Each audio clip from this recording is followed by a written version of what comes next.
What's up, everybody? Matt Kajeski here, back again with the Odd Shopper channel. And today we're talking some college basketball bets ahead of Saturday, January the 28th.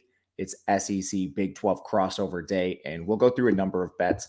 Before we get started, make sure to hit that thumbs up button, subscribe to the channel, and hit the notification bell so you know when this and all other content goes live.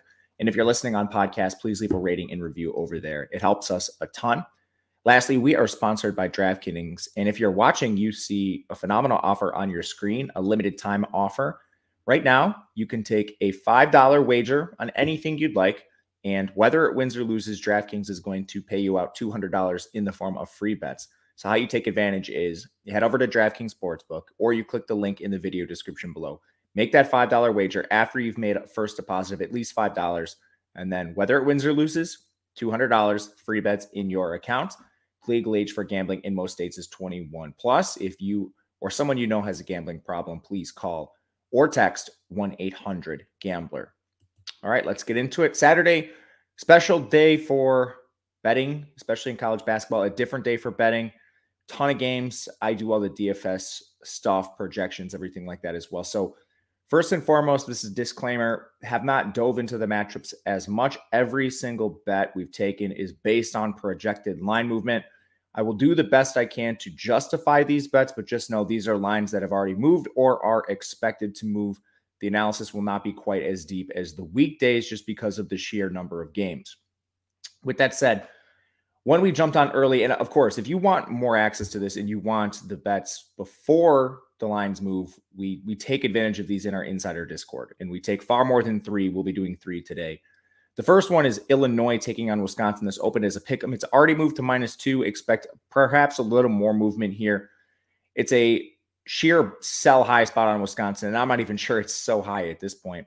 Wisconsin's now dropped a number of games in Big Ten play, especially recently. And, at first, this could have been rationalized away, and a lot of Wisconsin fans did rationalize it away with the absence of Tyler Wall. Well, he's back, and he's playing full minutes, and they're still losing games. They most recently just got blown out by Maryland. That was fresh off a 3-point loss at Northwestern, or against Northwestern, where Northwestern, they were fresh off a COVID absence.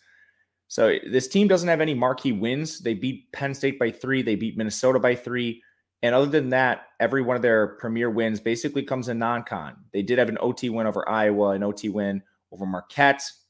They actually played Kansas pretty close too. But since then, the wheels have fallen off, and that's often what happens with veteran Wisconsin teams that do not have the talent but win off sheer experience, and then subsequently late in the year, more talented, less experienced teams end up getting that experience and rolling over them.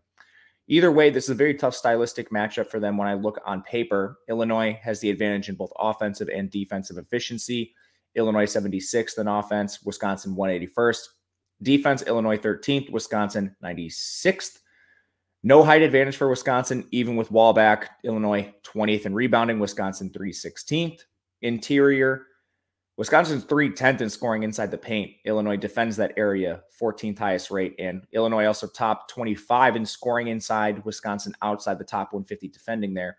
Wisconsin has been a good shooting team, but they're due for tons of regression here. 56 in three-point percentage. And whether they're due for regression or not, Illinois is excellent at defending the perimeter, top 100 in those metrics. But our guy, Chucky Hepburn, if you've been watching the show for any length of time, you know we are not fans. He's currently shooting 47% from 3. Last year, he shot 35%. And yes, he was a freshman last year, now in his sophomore season. Some improvement to be expected, but 47%. This is just clear regression spot. And we've already seen regression in conference play that's dropped to 43%. I don't know where it's going to go, but 47% unsustainable for Chucky Hepburn. We saw it in the most recent game where he shot 25% from the floor. We'll back Illinois holding every advantage across the board here as a 2-point favorite with the current line.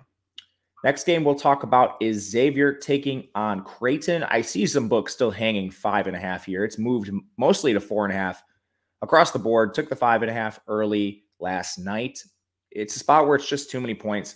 I do believe Creighton is the rightful favorite in this game. But against Xavier, you have so many potential weapons to potentially exploit defenses. I mean, when you talk about teams that need to match up with Creighton, there's so many things you need to defend. You need to defend the bigs and Kalkbrenner and Kaluma.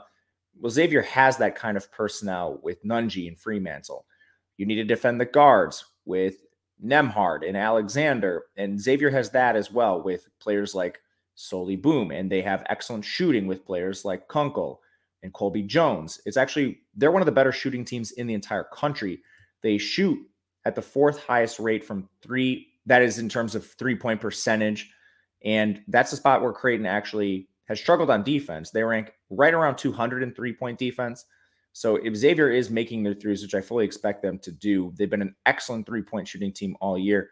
This is an advantage they have. And again, they mitigate a lot of what Creighton can do on the interior with Kaluma and Kalkbrenner. So this one makes a lot of sense to me. And like, plus, one of the big weaknesses of Xavier has been turnovers all season long. Creighton's outside the top 300 at forcing turnovers. So again, I think Creighton is probably the rightful winner in this game. They're playing at home, but too many points for Xavier, and the market seems to agree with this moving towards 4.5 rapidly. Last one we'll talk about is Boston College taking on Virginia. Getting in the weeds a little bit here, but Boston College, a team that I believe is particularly valuable right now against the spread in this matchup against Virginia. Still seeing some 15s out there. It's moved to 14 in some spots. We took 15.5 last night. Again, another little shout out to our insider Discord. First of all, anytime you have a team facing Virginia as a double-digit underdog, you should maybe take a look. Virginia plays at one of the slowest paces in the country year in, year out, and that is the case this year. 64.6 possessions per game, well above the league average of 70. Boston College is also slow, 68.7, so there's virtually no chance that either of these teams get into any sort of track meet here. And then Boston College is a completely different team when Quentin Post plays. This is the biggest difference maker on their team, and I think probably their best player overall.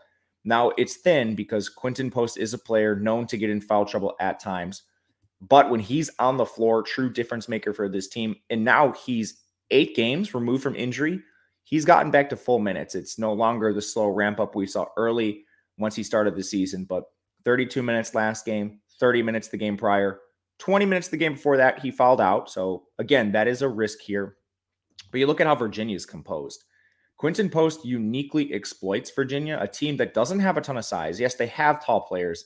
We can talk about Caden Shedricks, he's 6'11", and Francisco Carafo, who's 7'1". But these are both just big buffoons on the floor, and they've been so bad that Virginia's also just had to pull their minutes. Caden Shedrick hasn't played more than 5 minutes in 3 games. Francisco Carafo, I'm sorry if I'm saying that wrong, Francisco, he's only played 4 minutes combined in the last 3 games. Yeah, these guys are tall, but they're so bad, they're just liabilities on the floor. Instead, you've been seeing a lot of Ben Vanderplas, who's excellent, but he's only 6'8". You're seeing Jaden Gardner at the 4, who's 6'6". You're seeing some Ryan Dunn, who's 6'8". Again, he's just a freshman, a young player. And they've even used Armand Franklin at the 4 in some spots. He's 6'4". Regardless, as long as Quentin Post is not in foul trouble, he's a massive mismatch in favor of Boston College. Extremely valuable on the defensive end as well. And even with foul trouble, that probably means 20 to 24 minutes. That's still 20 to 24 highly valuable minutes for Boston College in a game that's going to be extremely slow here. We'll take the points with Boston College. Do not think they're going to win. Would not lay anything on the money line, anything like that. But we'll back them against the spread. Thank you for watching. Thank you to OddsChecker and DraftKings for sponsoring the video. If you'd like to follow me, I'm on Twitter at Matt_Gajeski. Of course, check out Insider Access. It's especially important on Saturdays where there's a ton of games. Usually these videos go a little more in-depth during the week when there's fewer games and more time to prep, but that's just not the case on Saturdays. And hit the thumbs up button, subscribe on the way out. Of course, you can find me on Twitter. We already mentioned that. We'll be back on Monday, talking all throughout the week, and we'll be doing every day except Sunday from here on out is the plan. So make sure to check those out. And until then, good luck, everybody.